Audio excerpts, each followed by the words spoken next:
అధికారిని ఎందుకు ముట్టుకోలేకపోయారు? ఆయన రాసేసాడు, నేను చెప్పాను కానీ వీళ్ళు ఇట్లా చెప్పారు, నేను వదిలే. దెన్ అతను ముట్టుకోలేకపోయారుగా, జస్ట్ ఆయన వాంగ్మూలం తీసుకుని వదిలేశారు.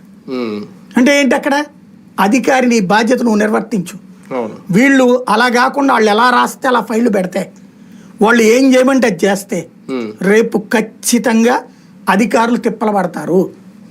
లేదా జీవితంలో జగన్ని గెలవనీయకుండా వాళ్ళందరూ కష్టపడి చంద్రబాబు గారిని జీవితకాలం, ఆ తర్వాత లోకేష్ గారిని జీవితకాలం, వీళ్ళు పదవుల్లో ఉన్నంతకాలం వాళ్లే గెలిచేలా చూసుకోవాలి.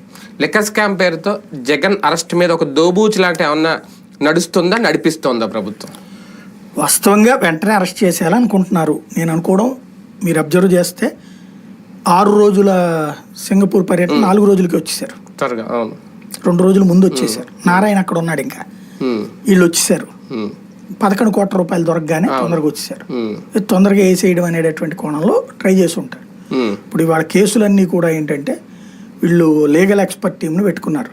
అది మరి ఆయన సజెషన్ మేరకు అంటారు, లోద్రా సజెషన్ మేరకు ఆయన పంపించిన లాయర్లతో ఏదో నడుపుతున్నారట, లేదా అక్కడి నుంచి ఢిల్లీ నుంచి నడుపుతున్నారు. నేను అనిత గారి ప్రెస్ మీట్ లో కూడా ఆమె దీనికి సంబంధించి 1-2 రోజులు ఆగండి, మీకు క్లారిటీ ఇచ్చేస్తాను, 2 days నాకు టైం ఇవ్వండి అని అనడం కూడా కొంచెం అది కూడా ఏదో డౌట్ గా ఉంది అనేది. అదే అనేదంటే 11 కోట్ల రూపాయలు అక్కడ ఉన్నటువంటి దాన్ని జగన్ అని చెప్పడానికి చూపించడానికి కుదరదు. ఇప్పుడు రాజకేశ్ రెడ్డి ఏం చేశాడు, కోర్టుకు వెళ్ళి ఆ నోట్లన్నీ ఫోటోలు తీపిచ్చండి, ఆ నెంబర్లు తీయండి అన్నాడు.